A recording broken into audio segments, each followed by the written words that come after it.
نحمدہ ونصلی علی رسولہ الکریم اما بعد فاعوذ باللہ من الشیطان الرجیم بسم اللہ الرحمن الرحیم یا ایہا النبی لما تحرم ما احل اللہ لک تبتغی مرضات ازواجک واللہ غفور الرحیم قد فرض اللہ لکم تحلۃ ایمانکم واللہ مولاکم وہو العلیم الحکیم وَإِذَا سَرَّ النَّبِيُّ إِلَىٰ بَعْضِ أَزْوَاجِهِ حَدِيثًا فَلَمَّا نَبَّأَتْ بِهِ وَأَظْهَرَهُ اللَّهُ عَلَيْهِ عَرَّفَ بَعْضَهُ وَأَعْرَضَ عَن بَعْضٍ فَلَمَّا نَبَّأَ بِهِ قَالَتْ مَنْ أَنبَأَكَ هَٰذَا قَالَ نَبَّأَنِيَ الْعَلِيمُ الْخَبِيرُ إِن تَتُوبَا إِلَى اللَّهِ فَقَدْ صَغَتْ قُلُوبُكُمَا وَإِن تَظَاهَرَ عَلَيْهِ فَإِنَّ اللَّهَ هُوَ مَوْلَاهُ وَجِبْرِيلُ وَصَالِحُ الْمُؤْمِنِينَ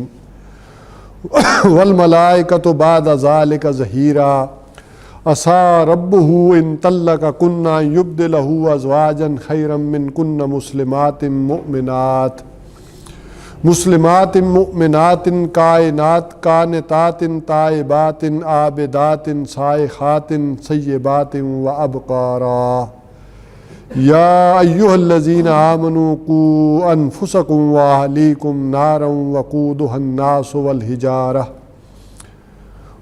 الناس والحجارۃ علیہا ملائکۃ غلاظ شداد لا یعصون اللہ ما امرہم ویفعلون ما یؤمرون صدق اللہ العظیم رب اشرح لی صدری ویسر لی امری واحلل عقدۃ من لسانی یفقہوا قولی آمین یا رب العالمین۔ ہماری جو گفتگو چل رہی تھی کہ ایک فرد سے آگے بڑھ کر جب ایک خاندان کی ابتدا ہوتی ہے اور وہ ہوتی ہے رشتہ ازدواج سے، ایک نکاح سے ایک خاندان بنتا ہے، اور اس خاندان کے حوالے سے جو بنیادی باتیں ہیں قرآن حکیم نے جو ہماری رہنمائی کی ہے، اس حوالے سے جو اس کی تمہیدی گفتگو تھی جو ہم دو مجلسوں میں کر چکے ہیں کہ ایک جس میں نکاح کی اہمیت اور دوسرے مرد کی قوامیت، یہ جو پچھلی دفعہ ہماری گفتگو ہوئی تھی کہ قرآن حکیم نے کس طرح تدریجاً جو ہے وہ اس کو لا کر ایک مشکل بات تھی کہ جس کو ایکسیپٹ کروایا ہے 4-5 سال کے اندر۔ اب آج باقاعدہ ہم مطالعہ شروع کریں گے سورہ تحریم کا۔ سورہ تحریم اور سورہ طلاق یہ دونوں ساتھ ساتھ ہی ہیں، جوڑے کی شکل میں ہے۔ قرآن حکیم میں صورتیں اکثر جوڑے کی شکل میں ہی آئی ہیں، جس میں جیسے ہم کہتے ہیں نا اردو میں کہ تصویر کے 2 رخ ہوتے ہیں، تو ایک صورت میں ایک رخ بیان ہو جاتا ہے اور دوسری صورت میں اس کا دوسرا پہلو یا دوسرا رخ بیان ہو جاتا ہے، تو یوں بات جو ہے وہ مکمل ہوتی ہے۔ سورہ طلاق میں جو بات آ گئی تھی، جس کو ہم نے ابتدائی گفتگو میں سمجھا کہ طلاق اگرچہ ناپسندیدہ چیز ہے، ابغض الحلال ہے، یعنی حلال چیزوں میں سب سے مقبوض ہے، ناپسندیدہ ہے لیکن حلال ہے، اس کو جائز رکھا گیا۔ اور اس کو جائز رکھنے کی حکمت یہ بتائی گئی کہ جو گھر کی فضا مطلوب ہے اگر وہ نہیں ہو رہی، اول صبر کرو، موافقت کرو، جو بھی کمپرومائز ہو سکتا ہے کرو، لیکن اس سے اگر وہ نتائج نہیں نکل رہے جو قرآن چاہتا ہے، جو گھر کی فضا کے اندر ہونے چاہیے، تو پھر اس راستے کا کھول دینا زیادہ اچھی بات ہے۔ بلکہ اس میں تو یہ بھی کہا کہ اللہ تعالیٰ ہو سکتا ہے دونوں کو اپنی وسعت سے غنی کر دے، یہ پریشان نہ ہو سکتا ہے عورت کو بھی کوئی بہتر مل جائے اور تمہیں بھی کوئی بہتر مل جائے، تو یہ ایک راستہ جائز جو ہے وہ کھلا رکھا گیا۔ یہی وجہ تھی کہ ہم نے دیکھا کہ عالمی سطح پر عیسائیت میں جو اس پر قدغنیں لگائی گئی، اس کے پھر بیناک نتائج نکلے، پوری دنیا میں وہ نکلے نتائج کہ وہاں حضرت عیسیٰ علیہ السلام کی میں نے بتایا تھا کہ جو اخلاقی تعلیمات تھیں ان کو جب قانونی شکل دے دی گئی، ایک ہوتی ہے اخلاقی تعلیمات، ایک ہوتی ہے قانونی، تو قانون تو ان پر وہی لاگو تھا جو حضرت موسیٰ علیہ السلام لے کر آئے تھے، لیکن حضرت عیسیٰ علیہ السلام نے جو اخلاقی باتیں کی جب انہوں نے قانونی شکل دے دی، مثال کے طور پہ وہ سرمن آف دی ماؤنٹ میں یہ بات حضرت عیسیٰ علیہ السلام نے کہی کہ جو شخص اپنی بیوی کو طلاق دیتا ہے وہ گویا کہ اسے گناہ پر آمادہ کرتا ہے، گناہ کی دلدل میں دھکیلتا ہے۔ ظاہر ہے کہ وہ بیچاری کیا کرے گی، پھر طبی ضرورتیں تو اس کی بھی ہیں، کوئی ناجائز راستہ اپنائے گی۔ تو اس کو جب انہوں نے قانونی شکل یہ دی کہ کوئی طلاق دے ہی نہیں سکتا، طلاق دینے ہی پر پابندی لگا دی، اور کہا کہ طلاق صرف اسی صورت میں دی جا سکے گی کہ جب تک کہ وہ صریحاً بے حیائی کا ارتکاب کرے۔ تو جس کے پھر نتائج یہ نکلے دنیا میں، ایک تو وہ پورا جو لوگوں نے وہ ادب پڑھا ہے پچھلے اس سارے 100 سال کے عرصے میں، تو انہیں معلوم ہوگا کیسے ڈراموں میں اور ناولوں میں اور کہانیوں میں وہ باقاعدہ ایک فلسفہ بن گیا کہ بیوی سے جان چھڑانی ہو تو ٹیکٹس کیسے استعمال کرنی ہے، کیسے دوست کو گھر میں لاؤ، کیسے کس طرح سے کرو، تاکہ اسے پورے مواقع فراہم کیے جائیں تاکہ وہ غلطی میں ملوث ہو اور آپ کو موقع ملے اور آپ جان چھڑائیں۔ اب جو قانون سازی جس دوسری طرف آئے تو وہ اتنی سخت ہوئی کہ اگر کوئی شخص طلاق دیتا ہے تو گھر سے تو اسی وقت چھٹی، فوری طور پر گھر سے نکل جائے، گھر تو اس بیوی کا ہوا، اور پھر جو اس کی پراپرٹی یا چیزیں ہیں وہ آدھی آدھی اس کی ہو جائیں گی۔ یہ جب مشکلات کھڑی کر دی گئیں تو اس کا نتیجہ یہ نکلا کہ وہاں پر نکاح ہی نہیں ہو رہا، شادی ہی پھر مردوں نے کرنی، عورتیں مجبور ہیں رہنے کے لیے، اب کیا کریں، مردوں نے شادی کرنا چھوڑ دیا۔ اب اتنی پابندیوں کے ساتھ اور اس طرح جو اپنے خطرات محسوس کیے انہوں نے اپنے اوپر، تو انہوں نے شادی کرنے سے انکار کر دیا، تو عورتیں بھی پھر مجبور ہو گئیں۔ تو یہ لیونگ کا پھر ایک کنسیپٹ دنیا میں آ گیا۔ اب اس کے خطرناک نتائج ہے، اس کی قانون سازی جو ہوئی ہے لیونگ کی بھی جا کر، اس کے پھر مزید بھی ناک نتائج نکلنے شروع ہو گئے جو آگے کی طرف بڑھ رہے ہیں۔ بہرحال ہمیں ادھر آ جائیں اپنے مضمون کی طرف۔ تو سورہ تحریم کے اندر جس کا ہم نے مطالعہ کرنا، اس کے برعکس ایک معاملہ آیا کہ جہاں ایک نفرت اتنی ہو جائے، مزاج میں ہم آہنگی اتنی نہ ہو کہ مطلوبہ نتائج نکل سکے، یعنی آپس میں بالکل ہی انڈرسٹینڈنگ ہی نہ ہو تو اس سے مطلوبہ نتائج نہ نکلے۔ اسی طرح آپس میں موافقت اتنی زیادہ ہو جائے، محبت اتنی زیادہ ہو جائے کہ اس میں بھی وہ مطلوبہ نتائج نہ نکلیں، بلکہ اللہ اور اللہ کے رسول کے قوانین ٹوٹنے شروع ہو جائیں، تو یہ بھی درست بات نہیں ہے۔ تو اس دوسرے پہلو کو نمایاں کیا گیا سورہ تحریم کے اندر، اور حضور صلی اللہ علیہ وسلم کی نجی زندگی سے 2 واقعات لے کر جو ہے پھر اس کا آغاز کیا گیا سمجھانے کا۔ اب اس بات کو سمجھتے ہوئے پھر دوسری ایک اور بات کو اضافی طور پر، تمہیدی طور پر اس کو بھی سمجھ لیں کہ ہر صورت کا ایک اپنا کلائمیکس، ایک عمود ہوتا ہے، جہاں جوڑے کی مناسبت سے بھی بات ہوتی ہے، لیکن ہر صورت کا ایک اپنا جو مرکزی خیال جسے ہم اردو میں کہتے ہیں نا، یا مرکزی مضمون جو ہوتا ہے، وہ ہر صورت کا اپنا بھی ہوتا ہے۔ تو اس اپنے مرکزی مضمون کے اعتبار سے بھی جب ہم دیکھیں گے تو پھر آیات اس کے ساتھ لنک کریں گی، کیونکہ اس میں ایک آیت وہ بھی آ رہی ہے کہ جس کا بظاہر یعنی خاندانی نظام سے کوئی تعلق جڑتا محسوس نہیں ہوتا، لیکن جب اس کا مرکزی مضمون جو ہے، جو عمود ہے، کلائمیکس ہے، وہ تعین کر لیں گے تو پھر بات سمجھ میں آ جائے گی۔ مثال کے طور پر اس میں وہ جو آیت ہے جو اس مضمون میں جو خاندانی معاملہ اس میں آئی ہے، وہ ہے یا ایھا النبی جاہد الکفار والمنافقین واغلظ علیہم، اے نبی صلی اللہ علیہ وسلم ان کفار سے اور منافقین سے جہاد کیجیے، ان سے سختی کیجیے، یا آپ کی نرمی سے ناجائز فائدہ اٹھا رہے ہیں۔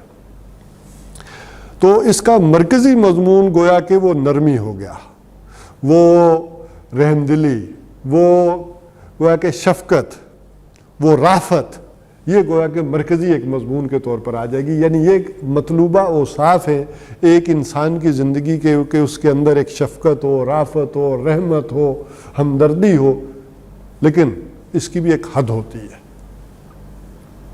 حد سے زیادہ بڑی ہوئی نرمی، حد سے زیادہ بڑی ہوئی شفقت، ہو سکتا ہے کہ اس سے پھر وہ نتائج نکلیں جو کہ مطلوب نہیں ہے، اس سے پھر مفاسد جو ہے وہ جنم لینے شروع ہو جائیں، تو اس سے بھی روکا گیا۔ ایک ہوتا ہے نا کہ ہم تعریف کرتے ہیں جب لوگوں کی، تو اس میں یہ بات بھی آ جاتی ہے کہ یہ آدمی تو اتنا شریف ہے، اتنا شریف ہے کہ مت پوچھ، کبھی اس نے کوئی اونچی آواز میں بات نہیں کی، کبھی کوئی کسی کو ڈانٹا نہیں۔ یہ آفیسرز میں یہ بھی آ جاتی ہے بات کہ یہ تو اتنے اچھے افسر ہے کہ کبھی کسی کو ڈانٹا ہی نہیں۔ تو یہ نرمی ایک مطلوبہ اوصاف میں سے ہے، لیکن اس کا بھی حد سے بڑھ جانا یہ بھی درست نہیں ہے۔ تو اس کی طرف ایک جو ہے وہ توجہ دلائی۔ ویسے اب ان جرنلائز کر لیں بات کو تو پھر ایک اور بات بھی سمجھ لیں کہ ان جرنل اگر اس کو سمجھیں گے تو حضور صلی اللہ علیہ وسلم کی زندگی میں یہ جو نرمی تھی یہ بہت تھی، آپ کے اندر جو شفقت تھی، جو رحمت تھی، یہ مطلوبہ اوصاف یہ بڑے ہوئے تھے، زیادہ تھے، لیکن مطلوب تھے۔ یہی وجہ ہے کہ قرآن نے کہا کہ اللہ تعالیٰ کا فبما رحمت لنت لہم، یہ اللہ تعالیٰ کا خاص فضل و کرم ہے کہ آپ نرم دل ہیں، اگر آپ تندخو ہوتے تو یہ بھیڑ آپ سے چھٹ جاتی۔ اب یہ جو نرم دلی تھی، اسی کا ایک مظہر غزوہ بدر میں بھی ہمیں نظر آتا ہے کہ غزوہ بدر میں حضور صلی اللہ علیہ وسلم نے جو نرم دلی کا معاملہ کیا، آپ کا خیال یہ تھا کہ سارے مشرکین کو یوں ہی چھوڑ دیا جائے، جو قیدی ہوئے ہیں انہیں جانے دیا جائے۔ حضرت ابوبکر صدیق رضی اللہ تعالیٰ عنہ نے، وہ بھی ایک طرح سے آپ کی ساری طبیعت کا ایک عکس ہے، جو چیزیں حضور صلی اللہ علیہ وسلم میں تھی وہ حضرت ابوبکر صدیق رضی اللہ تعالیٰ عنہ میں ان کا ایک جو ہے افیکٹ تھا، ایک اثر تھا، ایک جھلکی نظر آتی ہے۔ تو انہوں نے بھی کہا کہ فدیہ لے کر چھوڑ دیا جائے، جبکہ حضرت عمر رضی اللہ تعالیٰ عنہ نے کیا کہا؟ ان کی رائے آئی کہ قتل بھی کیا جائے، اور قتل بھی کون کرے؟ ہر ایک کو اپنا رشتہ دار خود قتل کرے۔ گویا حضور کے چچا ہیں تو یہ اپنے چچا کو بھی خود جو ہے وہ قتل کرے۔ تو بہرحال حضور صلی اللہ علیہ وسلم نے حضرت ابوبکر صدیق رضی اللہ تعالیٰ عنہ کی رائے پر عمل کیا، لیکن اللہ تعالیٰ نے کس کی رائے کی تصویر کی؟ تو کسی وقت وہ نرمی اور رافت جو ہے وہ زیادہ اس کے دوسرے نتائج بھی نکل سکتے ہیں۔ اسی لیے کہا گیا قرآن حکیم میں کہ یہ جو ان کے اوپر، منافقین کے اوپر جو ہے وہ سختی کیجئے، چونکہ آپ کی نرمی سے یہ ناجائز فائدہ اٹھاتے ہیں۔ تو اب اچھا دوسری طرف ایک اور بھی سمجھ لیں بات، یہاں ایک اور، چونکہ معاملہ حضور صلی اللہ علیہ وسلم کا ہے تو کہیں کوئی اور معاملہ ہی نہ بن جائے۔ دیکھ لیے کہ انبیاء سے جانب خیر میں معاملات ہو جاتے ہیں، ان کی نفسانی بنیاد پر کوئی معاملہ نہیں ہوتا۔ جانب خیر معاملات کیسے ہو جاتے ہیں؟ جیسے حضرت موسیٰ علیہ السلام کیا کیا انہوں نے؟ کوہ طور پر جلدی چلے گئے، تو اللہ نے پوچھا بھی کہ جلدی کیوں آ گئے ہو؟ تو حضرت موسیٰ علیہ السلام نے کیا کہا؟ فَلْتَرْضَىٰ، تاکہ اللہ تو راضی ہو، میں تیرا تو میرا شوق دیکھ، تو میرا جو ہے وہ امتحان دیکھ، میں تیری محبت میں جلدی جلدی آ گیا ہوں۔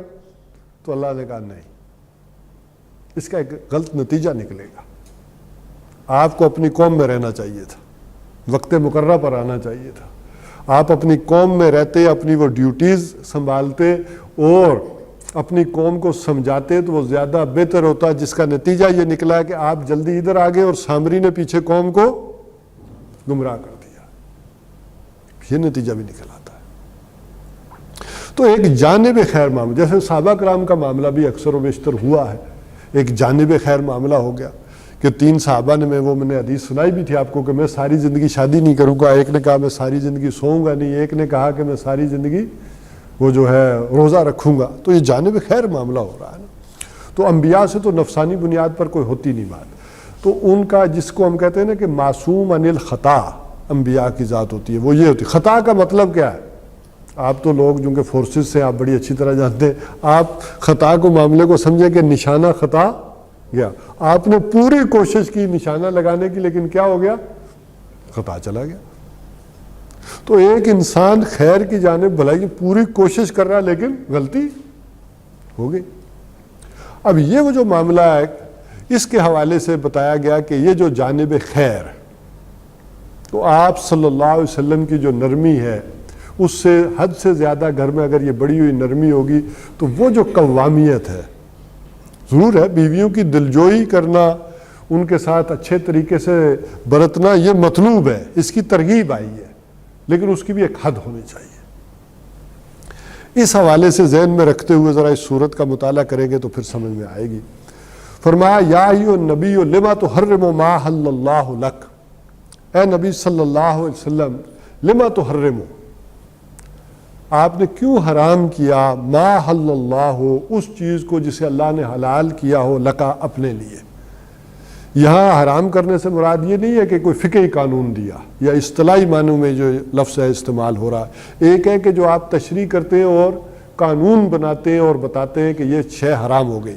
یہاں ایک بات تو واضح ہو گئی کہ حرمت و حلت کا اختیار کس کو ہے؟ صرف اللہ کو۔ محمد الرسول اللہ صلی اللہ علیہ وسلم نے بھی کسی چیز کو بتایا یا تشریح کی تو وہ کس کے؟ اللہ کے حکم سے۔ اس کو سمجھ لیں ایسے، بلکہ ہم پڑھ آئے تھے اس کی تمہیدی گفتگو میں کہ قرآن حکیم نے جہاں یہ حرام قرار دیا کہ تجمع بین الاختین، دو بہنوں کو بیک وقت جمع کرنا، یہ کیا ہے؟ حرام ہے، لیکن حضور صلی اللہ علیہ وسلم نے اس میں مزید اضافہ کیا کیا کہ خالہ اور بھانجی کو جمع کرنا اور پھوپھی اور بھتیجے کو جمع کرنا یہ بھی حرام ہے۔ تو یہ آپ صلی اللہ علیہ وسلم نے اس قانون کو مزید ایکسٹینڈ بھی کیا اور تشریح بھی کر دی، اللہ کے حکم سے کر دی، وما ینطق عن الہویٰ۔ لیکن اب یہاں جو بات آ رہی ہے کہ یہ ایک ہے کسی چیز کا اپنے اوپر حرام سے مراد ہے کہ روک لینا کہ میں نہیں کھاؤں گا، میں نہیں کروں گا، یہاں یہ اس سے مراد یہ ہے۔ اس کو بالکل ایسے سمجھ لیں کہ حضرت یعقوب علیہ السلام نے جیسے اونٹ کا گوشت نہیں کھاتے تھے، اب وہ واقعات میں مختلف بے شمار واقعات آ جائیں گے کہ حضرت یعقوب علیہ السلام کو اونٹ کا گوشت طبعاً ناپسند تھا اور وہ نہیں کھاتے ہوتے تھے، لہذا وہ نہیں کھاتے تھے تو بنی اسرائیل نے بھی نہیں کھایا۔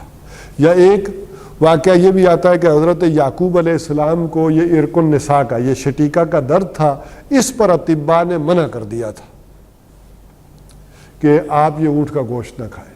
اور ایک روایت یہ ملتی ہے کہ آپ کو اس قدر تکلیف ہوئی کہ آپ نے کہا کہ اے اللہ، جو میری سب سے پسندیدہ چیز ہے میں وہ چھوڑ دوں گا کھانا پینا،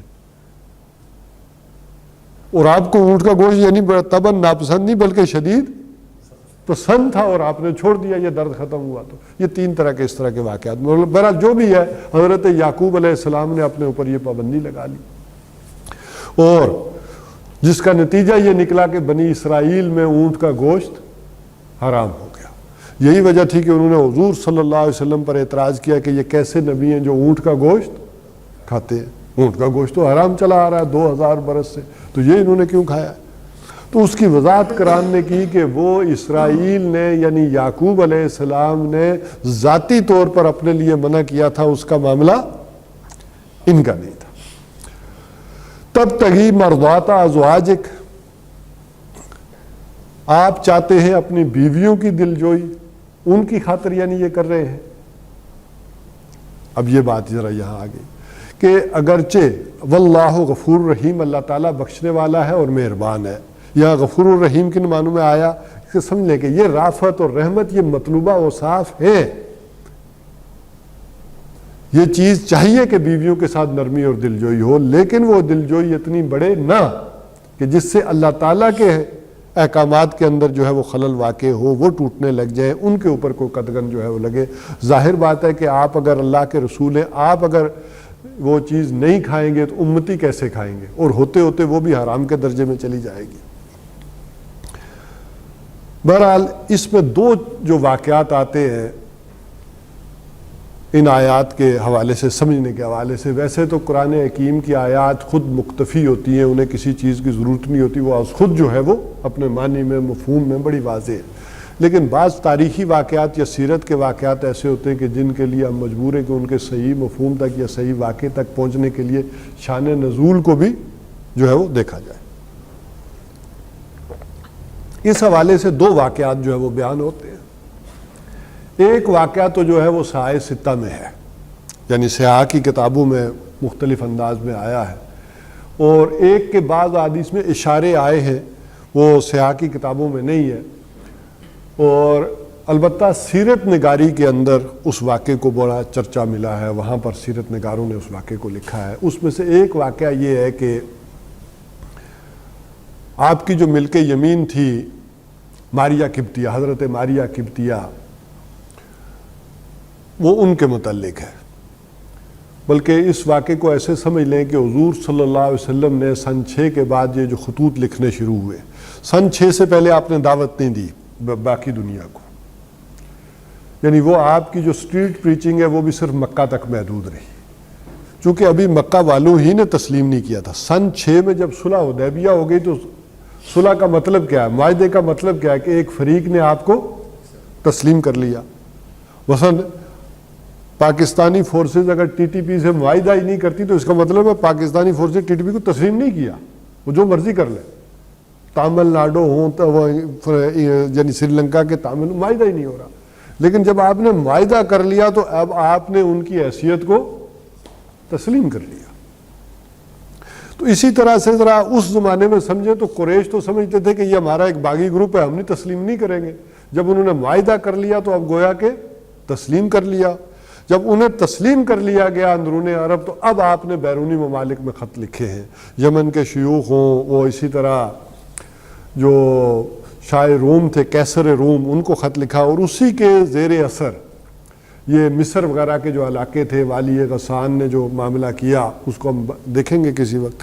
تو یہ شاہ مصر جو تھے شاہ مقوقس، یہ پیٹریارٹ، اور وہ مذہبی طور پر بھی اسی طرح کا معاملہ تھا ان کا شاہ مقوقس کا، اور وہ بھی پہچان چکے تھے کہ جس طرح کے پہچان لیا تھا کیسر نے پہچان لیا کہ آپ صلی اللہ علیہ وسلم جو ہے وہ سچے نبی ہیں. اس نے بھی ساری باتیں جو ہے وہ پوچھی بھی ابو سفیان سے، وہ سارے تفصیل میں واقعہ آتے ہیں، بلکہ ایک واقعہ شاید آپ نے کو نہ جانا ہو، اس کا اس وقت جو ہیکل سلیمانی تھا جو اس وقت موجود تو نہیں تھا، لیکن وہ ظاہر ہے عیسائیوں کا گرجا گھر کے حساب سے جو بھی اس وقت معبد موجود تھا، وہاں اس کا جو سب سے بڑا پادری تھا اس نے بھی گواہی دی کیسر کو. اس نے کہا کہ یہ جو ابو سفیان جو باتیں بتا رہا ہے اور جس دن کی بتا رہا ہے اور جو واقعات اس نے بتائے اس میں سے معراج کا واقعہ بھی تھا، تو اس نے کہا کہ ایسا ہوا تھا کہ میں ہیکل کا دروازہ بند کرنے گیا تو ہیکل کی یہ جو اوپر کی لکڑی ہے یہ ٹیڑھی ہو گئی تھی، دروازہ بند نہیں ہو رہا تھا. اب میں مشکل میں پڑ گیا کہ اس کی سیفٹی کا کیا بندوبست کروں. تو اس حوالے سے میں نے معماروں کو بلایا جو بھی کام والے تھے، انہوں نے کہا یہ تو بڑا لمبا کام ہے، یہ اتنی جلدی تھوڑی ہوگا رات کو، یہ تو پورا اکھاڑنا اور پھر دیواریں صحیح کرنا، یہ کام بڑھ جائے گا. تو اس رات مجبوراً میں وہ جو ہیکل کا دروازہ تھا وہ کھلا ہی چھوڑ کر سو گیا. تو صبح جب میں سویرے اٹھا ہوں ہیکل آیا ہوں تو دیوار سیدھی تھی، دروازہ بھی بالکل ٹھیک تھا، اور باہر ایک چٹان پر ایک گھوڑا بندھنے کے نشان بھی تھے، آثار بھی تھے. تو میں سمجھ گیا کہ یہاں رات کو کسی پیغمبر کا آنا ہوا ہے، یہ اس نے بھی جانی. تو کیسر دل سے آمادہ ہو گیا کہ ایمان لے آئے، لیکن وہ یہ چاہتا تھا جس طرح اس کے آباء و اجداد میں سے، یعنی سن 300 عیسوی میں کانسٹنٹائن قسطنطین نے جس طرح عیسائیت قبول کی تو اس نے پوری امپائر نے عیسائیت قبول کر لی تھی. تو کوئی نظام میں کوئی فرق نہیں پڑا تھا، نظام اسی طرح باقاعدہ رہا. عقائد کے لحاظ سے وہ تبدیلی واقع ہو گئی. رومی پہلے جو مشرک تھے وہ سارے کے سارے کیا ہو گئے؟ عیسائی ہو گئے، اور سلطنت کے اندر کوئی تبدیلی واقع نہیں ہوئی، نہ نظام کے اندر کوئی تبدیلی واقع ہوئی. تو اب وہ جو چاہتا تھا کہ وہ اسی طرح اگر میرے یہ عمائدین سلطنت یہ سارے بھی اسلام قبول کر لیں تو میری سلطنت اسی طرح برقرار رہے گی. لیکن اس نے جب اپنے درباریوں کی طرف دیکھا ہے تو بہرحال اسے اندازہ ہو گیا کہ یہ کام مشکل ہے، یہ نہیں ہو سکتا. لہٰذا اس نے اس کا حضور صلی اللہ علیہ وسلم کو طائف بھجوائے اور حضور سے اچھا پیغام بھجوایا، لیکن اسلام نہیں لایا. یہی معاملہ شاہ مقوقس کا ہوا. یہاں بھی گئے تھے وہ مشہور صحابی جن کا مکہ میں والا معاملہ ہوا تھا فتح مکہ کے وقت، حضرت حاطب ابن ابی بلتہ، جنہوں نے خط بھیجا تھا. یہ گویا کہ خط لے کر گئے شاہ مقوقس کے پاس. تو شاہ مقوقس جو تھا اس نے کہا کہ چونکہ وہ عالم بھی تھا تو اس نے کہا میرا علم یہ تو بتاتا تھا کہ کسی نبی کا ظہور ہونے والا ہے، لیکن میرا یہ خیال تھا کہ شاید یہ شام کی سرزمین پر ہوگا، یہ مقدس سرزمین ہے جو چلی آ رہی ہے. میرا نہیں اندازہ تھا کہ یہ عرب کے اس طرح صحرا میں درمیان میں یہ معاملہ ہو جائے گا. اب اس کا معاملہ بھی یہ تھا کہ اس نے دیکھا کہ شاید پوری سلطنت میرا ساتھ نہ دے اور مجھے اپنی جو بھی عمارت ہے بادشاہی ہے اس سے ہاتھ دھونے پڑے. ایک طرح سے جیسے ہندوستان میں بھی حکمران ہوتے تھے نا تو ایک طرح خلافت عثمانیہ کے تابع ہوتے تھے جو مغلوں سے پہلے، اسی طرح شاہ مقوقس کا معاملہ تھا. تو اس نے پھر کچھ آپ صلی اللہ علیہ وسلم کی سواری کے لیے وہ دلدل وہ اور 2 خواتین بھیجی اور کہا کہ یہ کوئی عام خواتین نہیں ہے، ہمارے خاندان کی اعلیٰ خواتین ہیں، یہ اس وقت کا دستور تھا، ایک رواج تھا، یہ میں آپ کی خدمت میں بھیج رہا ہوں. بلکہ اس کو جوڑ لے کے کہتے ہیں نا تاریخ اپنے آپ کو دہراتی ہے.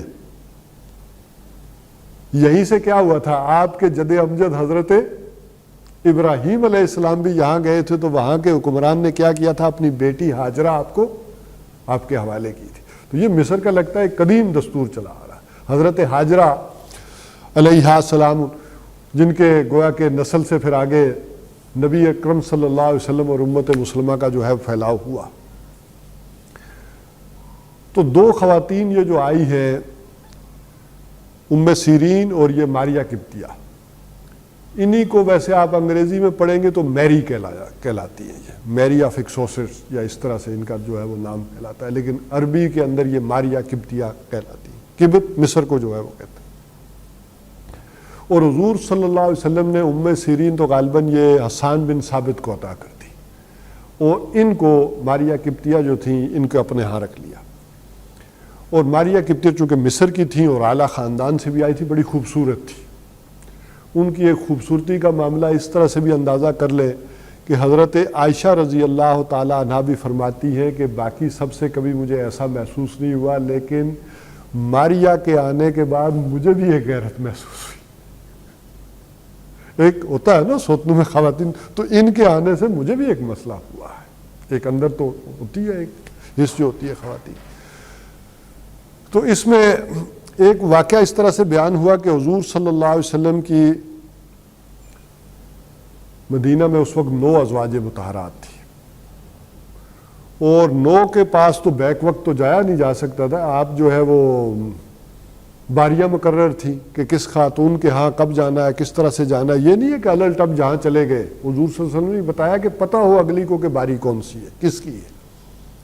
اور ظاہر ہے کہ ایک ایک دن بھی اگر سب کے پاس جاتے تھے تو کیا ہوتا تھا، 9ویں دن باری آئے گی نا، تو اب 9 دن بیچ میں گزر گئے، بہت سارے مسئلے مسائل ہو سکتے تھے، تو اس کا آپ نے معاملہ یہ کیا ہوا تھا کہ عصر سے کے بعد نا آپ چند لمحوں کے لیے ہر ایک حجرے میں چکر لگا لیتے تھے، ہر ایک زوجہ محترمہ سے اس کا خیال یا اس کی طبیعت جو ہے وہ پوچھ لیتے تھے۔ تو اس طرح کہا جاتا ہے روایات میں، سیرت کی کتابوں میں، کہ آپ جو ہے حضرت حفصہ کے ہاں گئے ہیں رضی اللہ تعالی عنہا، جو حضرت عمر رضی اللہ تعالیٰ عنہ کی بیٹی، تو آپ نے وہاں ماریا قبطیہ کسی کام سے ان کے پاس آئی، حضرت حفصہ کے پاس، تو وہ تو گھر پہ نہیں تھی، حضور تھے اس وقت، حجرے میں داخل ہوئے، تو آپ نے ان سے مقاربت کر لی۔ تو یوں جب وہ معاملہ ہوا ہے تو اس کو جو ہے وہ حضرت حفصہ نے اور یہ باقی خواتین نے جو محسوس کیا، تو حضور صلی اللہ علیہ وسلم نے قسم کھا لی کہ آئندہ میں ماریا قبطیہ کے پاس نہیں جاؤں گا۔ تو اس حوالے سے ایک اور بات بھی سمجھ لیں کہ بلکہ مدینہ میں جو آپ صلی اللہ علیہ وسلم کی اولاد ہوئی ہے، آپ کی کل اولاد جو ہوئی ہے وہ مکہ میں ہوئی ہے۔ یہ بیٹیاں جو پیدا ہوئی ہیں، حضرت زینب ہیں، حضرت ام رقیہ ہیں، ام کلثوم ہیں، اور حضرت فاطمہ رضی اللہ تعالی عنہا ہے، اور اسی طرح 1 یا 2 بیٹے بھی ہوئے، بعض روایات میں تو 2 ہیں اور بعض میں 1 ہیں، یعنی ایک کا نام قاسم اور ایک کا عبداللہ جو ہے وہ کہا جاتا ہے۔ تو مدینہ میں صرف آپ کی ایک ہی اولاد ہوئی ہے، اور وہ کون ہے؟ ابراہیم، اور وہ کس کے بطن سے ہے؟ یہ حضرت ماریا قبطیہ کے پیٹ سے۔ تو ایک ہی بیٹے ہوئے ہیں آپ کے بڑھاپے میں، یہ جو ہے ان سے، جن کا آپ کو رنج بھی بڑا ہوا ہے، اور ان کے بارے میں جو آپ نے باتیں کہیں، اسی سے قادیانیاں بھی ایک غلط مسئلہ اٹھا لیتے ہیں۔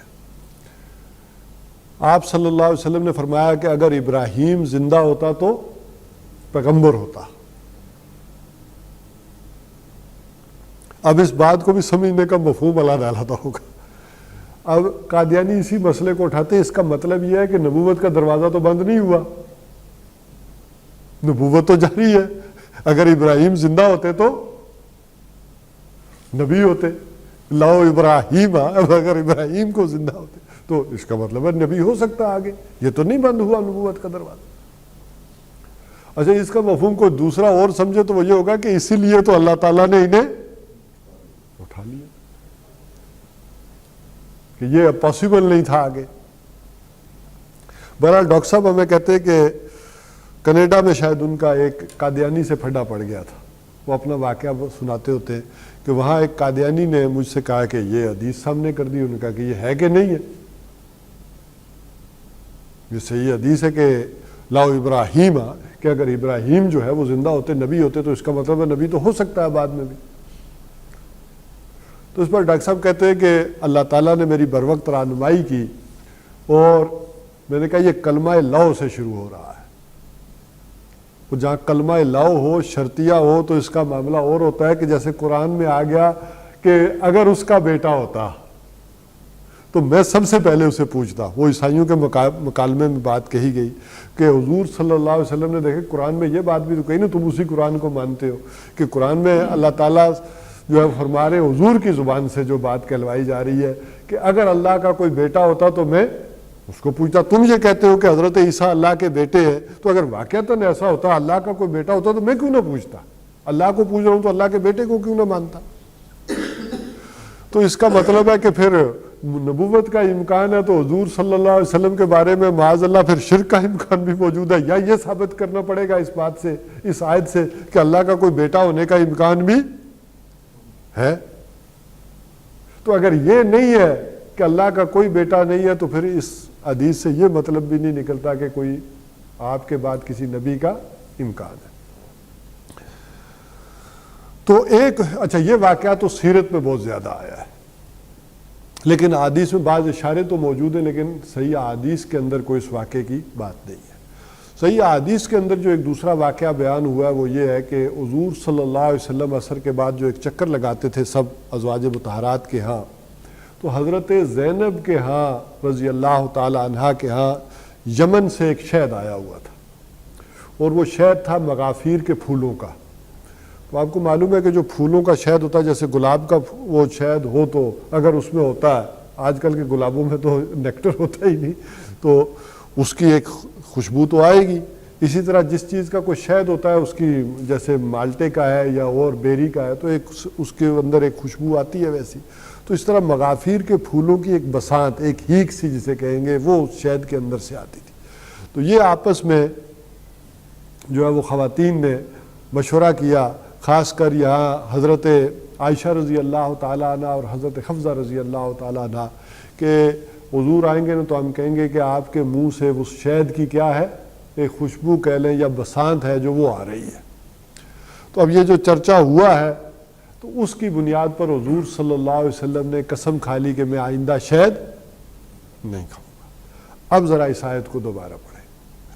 تو یہ بیویوں کی دلجوئی کی خاطر آپ نے کیا کیا, ایک وہ شے جو حلال تھی اس کو اپنے اوپر روک لیا. ان معنوں میں آ جائے گا. تو یا ایھا النبی لما تحرم ما احل اللہ لک, یا اس کو اگر دوسری سمت میں بھی لے جائیں تو ہم پڑھ آئے تھے کہ مل کے یمین سے بھی مقاربت کرنا غیر و ملومین, اس میں بھی کوئی ملامت والی بات نہیں ہے, وہ تو جائز ہے, اللہ نے رکھی ہے, تو پھر آپ کیوں اس سے اپنے آپ کو روک رہے ہیں؟ اصل میں اس بات کو یوں سمجھیں کہ تہذیب کے اندر جو چیزیں آ رہی ہوتی ہیں نا, تو وہ حلال بھی ہو جائیں تو بسا اوقات آدمی ان کی طرف ہاتھ نہیں بڑھاتا. جیسے عربوں میں کہا نا یہ بحیرہ ہے, یہ سام ہے, یہ ہام ہے, یہ اونٹنی جو وہ برسا برس سے نہیں کھاتے تھے کہ یہ اونٹنی بتوں کے نام پہ چھوڑی گئی ہے, اس کا دودھ جو ہے وہ بتوں کے نام پر ہے, یا یہ اونٹ صاحب بھی بڑے مقدس ہو گئے کہ انہوں نے 100 اونٹنیوں سے ملاپ کیا ہے, یا یہ اونٹنی بڑی ہی معتبر ہو گئی ہے کہ اس نے اتنے جو ہے وہ مادہ بچے جنے ہیں. تو وہ کھانے میں ایک طبیعت جو ہے وہ ہچکچاتی تھی. تو اللہ تعالیٰ نے کہا کہ جب ایک چیز کو حلال کر دیا تو اب کیوں نہیں کھاتے اس کو. یہ بات میں ایک اور وجہ سے سمجھا رہا ہوں. ہم سور کیوں نہیں کھاتے؟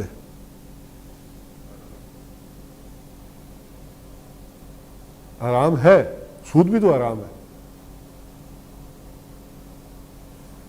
سود کے نہ کھانا, وہ سور کے نہ کھانے کی ایک وجہ اور بھی ہے کہ برسا برس سے آباء و اجداد سے چونکہ اس کی ایک کراہت ہمارے ذہنوں میں اتنی بیٹھ گئی ہے کہ ہم اسے دیکھنا بھی پسند نہیں کرتے. تو یہ بھی ایک ہوتا ہے. مثال کے طور پہ تو فرض کرو اگر آج حکم آ جائے کہ سور کیا ہے, حلال ہے, تو ہم شاید پھر بھی نہیں کھائیں گے, طبیعت آمادہ نہیں ہوگی کھانے میں. وہ ایک برسا برس کا ایک تصور جو ہے وہ ذہنوں کے اندر چلا آ رہا ہوتا ہے. تو اس حوالے سے بھی ایک یہ بات سمجھ لیں, اس کو پازیٹیولی بھی اور نیگیٹیولی بھی, کہ ایک شے جو پھر برسا برس سے شہد جیسی شے بھی نہ کھائی جاتی تو وہ بھی بعد میں کسی نے نہیں کھانی تھی, اس کا ایک تصور بھی ذہنوں کے اندر بیٹھ جاتا تھا. تو بہرحال یہ جو روایات ہوتی ہیں اس کی بنیاد کے اوپر بھی انسان ایک معاملہ کرتا رہتا ہے. ایک شے ہے, اب چائنیوں کو کتا کھانے میں بھی کوئی مسئلہ نہیں ہے، وہ بڑے لذیذ انداز میں کھا جاتے ہیں. ہمارے ایک دفعہ وہ فیکٹری میں آیا تو وہ چائنیز آئے، کو ڈائیں شائیں سیٹ کی، 2 ہفتہ 10 دن رہے. تو ہم نے پوچھا کہ بھائی آپ کی کوئی خواہش ہو تو ہم پوری کریں، بھائی آپ جا رہے ہیں آپ رخصتی. تو انہوں نے کہا کافی دنوں سے نا 10-15 کتا نہیں کھایا، تو وہ اگر ہو سکے تو یہاں وہ اس کا دل للچاتا ہوگا، باہر پھر رہے تھے کافی. تو اب ہمارے لیے تو یہ پاسبل بھی نہیں تھا، یعنی پاسبل تو اس انداز میں تھا، لیکن یہاں ذہنی اعتبار سے تو ایکسیپٹیبل ہی نہیں تھا، پاسبل ہی نہیں تھا کہ کتا ذبح کر کے چلے خود نہ کھائیں، وہ دیگچے بھی پھینک دیں. لیکن طبیعت اس پر بھی آمادہ نہیں تھی کہ ان کو دیا جائے پکا کر. تو وہ ہم نے معذرت کی کہ بھائی یہ کام ہم سے نہیں ہو سکتا. تو یہ ایک انسانی ذہن کے اندر بھی چیزیں بیٹھ جاتی ہیں. تو لما تحرم ما احل اللہ لک، کیوں آپ نے حرام کیا؟ یہ لما استفہامیہ، یہ اس انداز میں کہ ایک شے کے جو نتائج نکل سکتے ہیں اس انداز میں جو ہے وہ اس کو سوالیہ طور پر بیان کیا گیا. تب تگی مرضات ازواجک، کیا آپ چاہتے ہیں؟ یہ تبغی یعنی مقصد کیا ہے اس کا؟ مقصد یہ ہے کہ آپ چاہتے ہیں کہ آپ کی بیویوں کی دل جوئی ہو، تاکہ ان کی خاطر آپ نے ایک چیز کو چھوڑ دیا. اور یہی وہ وجہ تھی کہ ذرا آپ اندازہ کریں کہ عیسائیت نے رہبانیت اختیار کی تو کس لیے کی؟ شیطان کے لیے تو نہیں نہ کی، اللہ کے لیے کی نا. لیکن پھر اس کا رعایت والا معاملہ کر نہیں سکے. اللہ تعالیٰ نے کہا کہ یہ معاملہ جو ہے وہ ہو نہیں سکا تم سے، کی تم نے اللہ کی خاطر.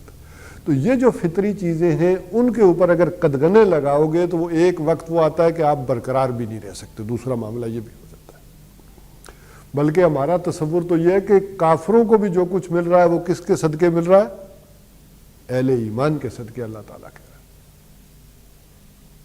یہ جو گلا شکوہ پیدا ہو گیا کہ بھائی ان کے اوپر ہے تیری رحمتیں ہیں تیری اغیار کے کاشیانوں پر، برگ گرتی ہے تو بیچارے مسلمانوں پر، تو وہ اللہ تعالیٰ نے سمجھایا کہ نہیں، وہ اگر انہیں بھی کوئی دنیا میں کچھ چیز دی جا رہی ہے تو وہ تمہارے صدقے سے دی جا رہی ہے. یہ تو تمہاری آزمائش ہے کہ جو جس میں تم ڈالے گئے. یہی وجہ قرآن حکیم میں وہ آیت بھی آئی نا، من حرم اللہ زینت اللہ التی اخرج لعبادہ، کس نے حرام کیا ہے اس شے کو جو اللہ تعالیٰ نے اپنے بندوں کے لیے زینت کی شے اتاری ہے، حلال کی ہے. تو واللہ غفور رحیم، اللہ تعالیٰ بخشنے والا ہے، مہربان ہے. قد فرض اللہ لکم، اللہ تعالیٰ نے آپ کے لیے مقرر کر دیا ہے تحلت ایمانکم، تمہاری قسموں کو کھولنا. بلکہ یہاں آپ نے ایک الفاظ سنے ہوں گے اکثر، اصحاب حل و عقد. یا عام طور پر اہل علم وہ حضرات جو خاص کر دینی بڑے بڑے چوٹی کے علماء نے یہ الفاظ استعمال کرتے رہتے ہیں، اصحاب حل و عقد، کہ مشورہ صرف ان سے ہونا چاہیے، حل و عقد سے. تو حل سے مراد کیا؟ کھول لینا کسی چیز کا. اور عقد کیا ہے؟ باندھ دینا. عقد باندھنا کہ کون سی چیزوں کو کھولا جائے اور کون سی چیزوں کو باندھا جائے. اچھا یہاں بھی ایک مسئلہ ہے، قد فرض اللہ لکم، بعض جگہ ترجمہ یہ ہے کہ اللہ نے فرض کر دیا ہے آپ پر. یہاں ذرا سمجھے کہ اگر یہ ہوتا قد فرض اللہ علی تو اس کے معنی یہ ہوتے، لیکن قد فرض اللہ لام ہے تو یہ کسی کے حق کے لیے آتا ہے، ذمہ داری کے لیے نہیں آتا. علی کا صلہ جو پریپوزیشن ہوتی ہے وہ ذمہ داری کے لیے آتی ہے. تو قد فرض اللہ لکم، اللہ تعالیٰ نے مقرر کر دیا ہے تمہارے لیے. یہ اب یہ اجتماعی گویا کہ بات آ گئی کہ کوئی ایسی بات کر دو جو گویا کے خلاف ہے یا صحیح بات بھی تھی. مثال کے طور پر آپ نے غلط معاہدہ کر دیا، آپ اور میں نے ایک ایگریمنٹ سائن کیا، لیکن کل کسی عالم نے ہمیں بتایا کہ یہ ایگریمنٹ ناجائز ہے، یہ ایگریمنٹ تم نے غلط کیا، حرام ہے ایگریمنٹ. تو اب اس ایگریمنٹ کو کھولنے کا بھی ایک طریقہ ہے. یہ نہیں ہے کہ انہوں نے حرام قرار دے دیا تو آپ اس ایگریمنٹ کے پابند نہیں رہے، بلکہ اس ایگریمنٹ کو کسی طریقے سے پھر جدا کریں گے آپس میں. آپ اور میں نے ہو سکتا ہے کوئی پیسے ڈالے ہو، کوئی بینک سے گاڑی لی ہو، مطلب بینک سے بھی گاڑی لی. اکثر لوگ یہ کرتے ہیں نا، تو کہتے ہیں کہ ہم نے بینک سے گاڑی لے لی لیکن اگر میں وقت پہ پیسے دے دوں گا تو سود نہیں لگے گا، تو میں نے نہیں، سود دینا ہی نہیں ہے، میرے پاس پیسے پڑے ہوئے ہیں، میں تھوڑے تھوڑے اٹھا کے دے دوں گا. بینک کی ریکوائرمنٹ تو مجھے تو سود لگنا ہی نہیں، لیکن اصل میں جو آپ نے ایگریمنٹ کیا بیسیکلی وہی حرام ہے، اس کے اندر تو بات موجود ہے نا آپ نے کی یا نہیں کی. تو جب آپ نے ایگریمنٹ حرام والا کر لیا، اب آپ کو پتہ چل گیا، کسی عالم نے بتا دیا، تو اب آپ کیا کہیں گے کہ میں نے بینک کو پیسے ہی نہیں دینے، یہ گاڑی دبا لینی ہے؟ نہیں، اس کا ایک اپنا احترام ہوگا، پروٹوکول ہوگا، تو اس عہد کو کیسے چھوڑے. تو قد فرض اللہ لکم تحلۃ ایمانکم، اللہ تعالیٰ نے مقرر کر دیا تمہارے لیے ان کا کھولنا، ان قسموں کا کھولنا جو تم، جیسے آگے نا ایک وہ قسمیں ہیں کہ جو تم بلا ارادہ کھا بیٹھتے ہو، اس کا مواخذہ نہیں ہوگا، لیکن ایک وہ قسمیں اور معاہدے ہیں جو تم دل کے ارادے سے کھاتے ہو، دل کے ارادے سے کرتے ہو، ان کا محاسبہ ہوگا. اس کا سورہ مائدہ میں کہا گیا کہ اگر کوئی آدمی اپنی اس قسم کو کھولنا چاہے تو اس کا طریقہ کار کیا ہے؟ 10 بندوں کو کھانا کھلانا. کتنے اس وقت یہاں؟ 2 قسمیں کھانے پڑیں گے. 2 بندے کھا لیں. میں کہا آپ نے کھائی ہوئی تو نہیں ہے نا؟ اچھا پھر تو اس کا طریقہ، یا ان کو کیا کرنا ہے، او کسوت ہو، یا ان کو کپڑے پہنانا ہے. لیکن کوئی آدمی ہماری طرح کا نہ کھانا کھلا سکتا ہو اور نہ کپڑے پہنا سکتا ہو تو کیا کرے؟ 3 پھر روزے رکھے 3، اگر اس کی استطاعت نہیں ہے. تو یہ اللہ تعالیٰ نے بیان کیا. اسی طرح یہ ذرا ان چیزوں پر غور کیا کرے. آپ نے ارادہ کیا عمرہ کریں گے، آپ نے دل سے ارادہ کر لیا، لیکن بعد میں آپ کو یاد آیا کہ بچے کی شادی بھی کرنی ہے یا بیٹی کے ہاتھ پیلے کرنے ہیں، ابھی نہیں جانا چاہیے. تو عہد تو یہ بھی پختہ کیا تھا نا، آپ نے ارادہ کیا تھا. اب آپ اس عہد کو کیا کر رہے ہیں؟ کسی اپنی وجہ سے توڑ رہے ہیں. تو یہ اتنی معمولی بات تو نہیں ہے کہ آپ اس عہد اپنے کو پیچھے ہٹ رہے ہو، چھوڑ رہے ہیں. تو ٹھیک ہے، آپ کو ایک بات سمجھ میں آ گئی کہ نہیں، میری بیٹی گھر میں ہے، میں پہلے اس کے ہاتھ پیلے کر لوں. وہ جو عہد آپ نے اللہ سے کیا تھا، اب اس کو کھولنے کا طریقہ پھر یہ ہے. وہ قسم ضروری نہیں ہے کہ آدمی قسم کھائے کہ میں قسم کھاتا ہوں اس کی. وہ جو پختہ ارادے سے، نیت سے ایک آدمی بات کر لیتا ہے، وہ بھی اسی کے ذمن میں آتی ہے. ایک چیز چلے بالکل قانوناً آئے گی، اس کو سمجھ لیں، لیکن ایک اخلاقی اعتبار سے بھی تو باؤنڈنگ ہوگی نا، کہ آپ ایک وعدہ کر رہے ہیں، ایک آپ چیزیں کر رہے ہیں جس کو یہ نہیں کہا جا سکتا نا وعدہ ہی تو کیا ہے، تو کیا مسئلہ ہے اس میں. تو یہ وہ چیزیں، جیسے حضور صلی اللہ علیہ وسلم کہتے ہیں کہ میں نے بھائی یہی کہا ہے نا کہ میں نے شاید آئندہ نہیں کھاؤں گا، تو اس میں کیا کل سے کھانا شروع کر دیتے؟ نہیں. اللہ تعالیٰ نے وہ طریقہ مقرر کیا ہے کہ جب ایسی بات کر لو تو اس کو کھولنا ہو تو کیا کرو؟ اس طریقے پر عمل کرو. واللہ مولاکم، اللہ تعالیٰ تمہارا کارساز ہے، پشت پناہ ہے. بلکہ اس کے مولا کا مفہوم کیا بیان کریں گے؟ وہ ساری چیزیں اس میں آ جائیں گی کہ وہی کارساز ہے، پشت پناہ ہے، تمہارا حمایتی ہے. اس کو چھوڑ کر تم کدھر جاؤ گے؟ تم اس کے ساتھ جو ارادے کیے ہیں، وعدے کیے، اس کے قانون کی پاسداری کرو گے تو وہ پشت پناہی وہ تمہاری کرے گا، وہ خیر خواہ ہے. اور اپنے طور پر اگر انسان کام شروع کر دیں گے تو خواہ نیک ارادے سے ہی کرے، اس سارے کنٹیکس میں سمجھیں، وہ ہو سکتا ہے کہ غلطی کی طرف چلے جائے. دیکھیں نا، اگر عورتیں ہی کہیں میرا جسم میری مرضی تو میرا عہد میری مرضی تو میرا وعدہ، تو پھر فرق کیا رہ گیا؟ مرضی تو ہم بھی پھر اپنی ہی چلا رہے ہیں نا. تو وہ مولاکم وہو العلیم الحکیم، وہ سب کچھ جاننے والا ہے اور حکمت والا ہے. یہ ساری باتیں ایک ایک کر کے جو تمہیں بتا رہا ہے تو کیا ہے؟ وہ جانتا ہے، اور اسی میں وہ الحکیم ہے، اس کی حکمتیں وہ جانتا ہے. یہ اسی کام کرنے میں بھلائی اور نجات ہے.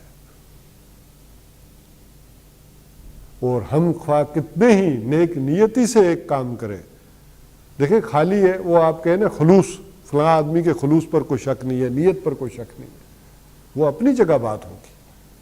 لیکن ایک مخلص آدمی بھی غلط طرف جا سکتا ہے، ایک نیک نیت آدمی بھی غلط طرف جا سکتا ہے. آخر یہ اگر حضور صلی اللہ علیہ وسلم کی نجی زندگی سے یہ سمجھانا مقصد تھا نا، ورنہ کبھی اللہ تعالیٰ آپ صلی اللہ علیہ وسلم کے واقعات کو نہ بیان کرتے۔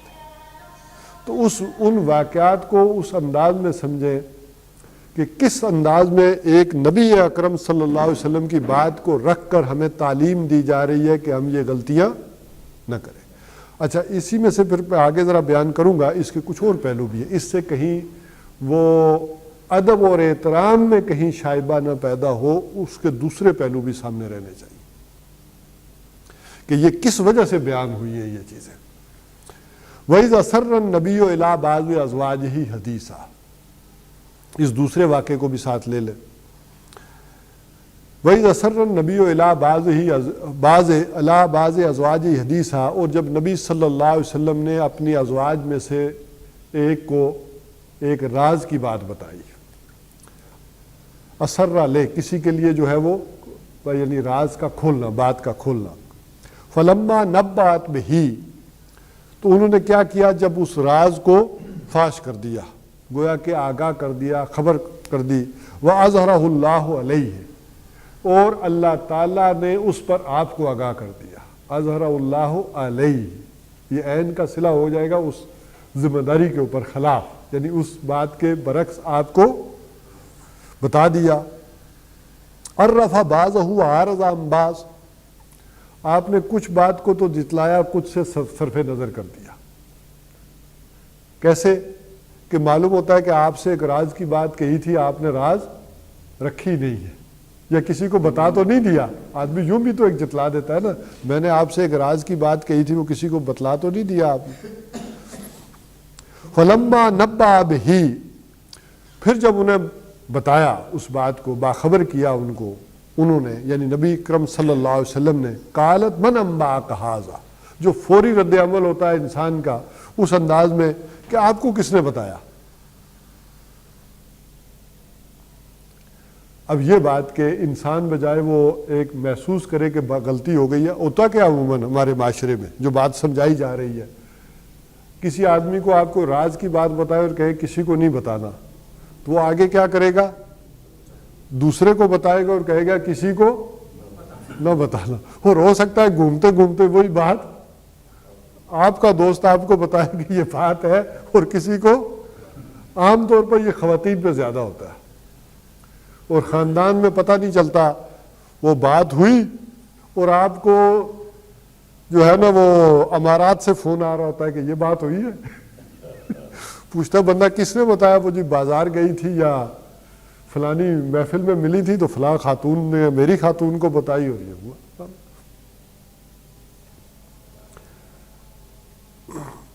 اب اس میں ذرا ایک ڈانٹ ڈپٹ کا انداز بھی ہے، میں اس آیت کو یہاں ذرا اور ختم کرتا ہوں۔